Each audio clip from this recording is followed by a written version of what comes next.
tinggalkan biasa memotong bibit singkong dengan menggunakan arit, golok, ataupun pisau benda tajam seperti ini. Kita ganti dengan menggunakan gergaji. Ini sangat memungkinkan sekali supaya singkong ini lebih cepat menumbuhkan akar dan dia buah umbinya itu akan lebih lebat.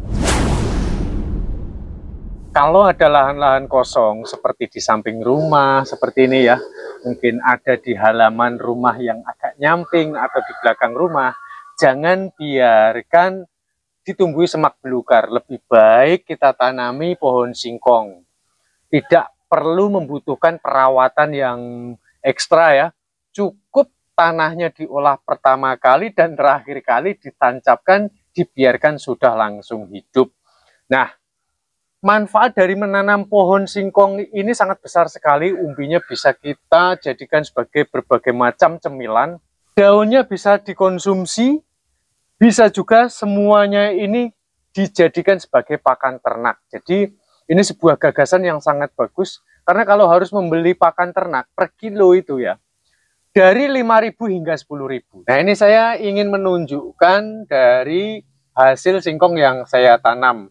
Jadi di sini nilai plusnya saya ingin membongkar rahasia bagaimana cara tanam singkong supaya lebih cepat panen dengan umbi yang jauh lebih lebat dibanding orang umumnya menanam, lebih besar dan lebih cepat panen dan mudah untuk panen.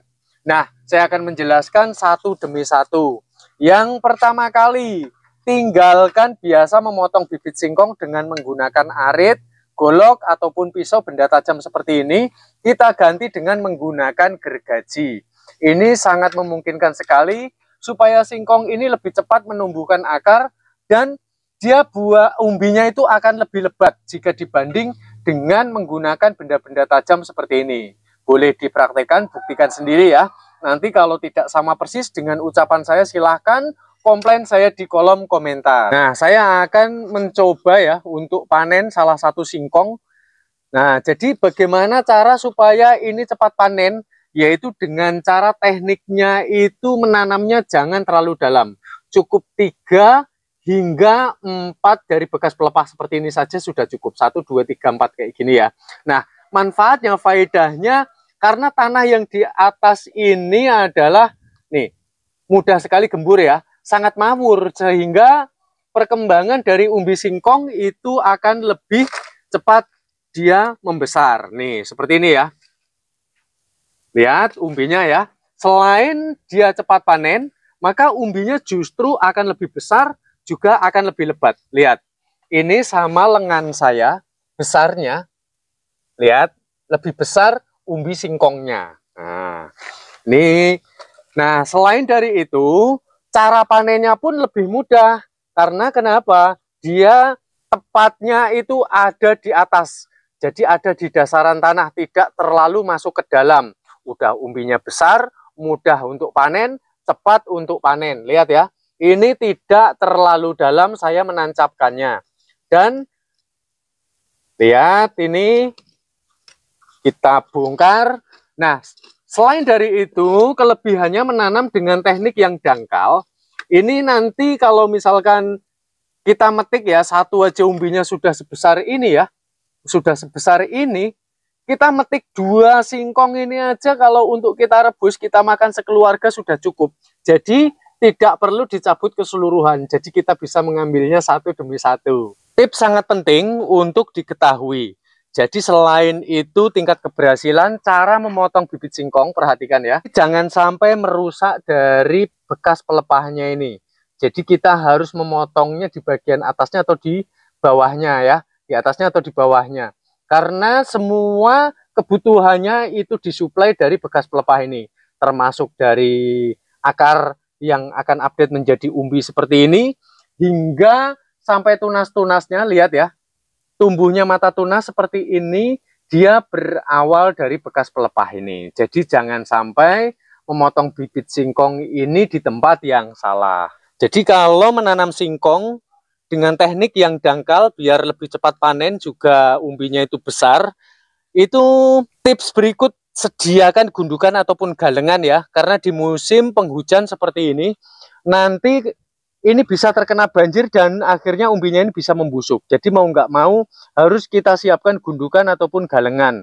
Lalu manfaat yang berikut, kalau di musim penghujan ini pas bertepatan dengan angin, sehingga batang singkong tidak mudah untuk roboh seperti ini.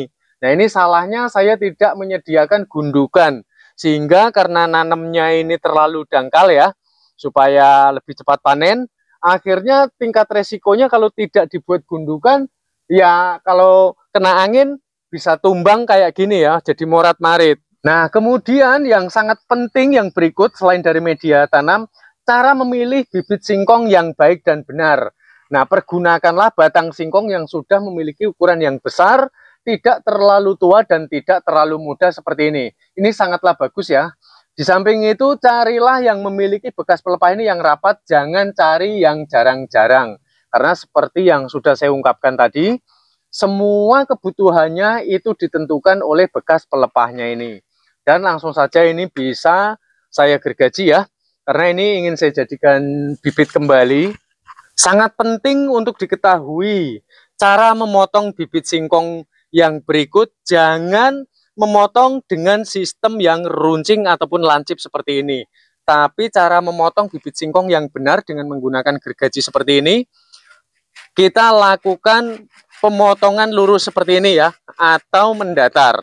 Yang akan terjadi ketika kita memotongnya menggunakan gergaji dengan sistem yang datar seperti ini, maka di sekeliling di areal bawah ini nanti akan tumbuh-tumbuh akar, dia akan berhimpit-himpitan antara akar yang satu dengan yang lain. Nah, akar tersebut nanti akan menjadi umbi yang sangat besar seperti ini. Itu cara memotong bibit singkong. Dan kemudian dari panjangnya sebagaimana seperti yang saya ulas tempo hari, menanamnya jangan terlalu dalam ya, 1, 2, 3, 4, kita pendam di dalam tanah, dan 1, 2, 3, 4 kita munculkan di permukaan tanah. Ini langsung saja kita gergaji. Jadi masalah panjang bibit singkong itu tidak ditentukan oleh ukuran sentimeter lagi-lagi ya, tapi ditentukan dengan cara melihat dari segala kebutuhannya seperti ini. Dan jikalau memang sanksi, kita dapat menandainya mana bagian bawah dan mana bagian atas dengan menggunakan golok ataupun pelukaan dengan menggunakan gergaji seperti ini, supaya nanti tidak terbalik kita pada saat menanam. Nah pemirsa, saya rasa sudah komplit semua ya saya menjelaskan. Yang penting pondasi utama itu sebetulnya aslinya adalah lahan media tanam. Gunakanlah tanah yang gembur, yang mawur, dengan kandungan organik yang cukup dan kelembapan yang memang betul-betul memadai sesuai dengan yang dibutuhkan. Lalu yang kedua adalah teknik penyiapan bibit dan cara menanam yang benar. Ya, jadi kalau mau cepat panen, umbinya lebih lebat dibanding dengan orang menanam pada umumnya, dan juga cara panennya itu lebih mudah, ya gunakan teknik-teknik dari yang sudah saya paparkan. Dan kita jumpa pada tutorial bermanfaat selanjutnya. Salam cinta tanaman.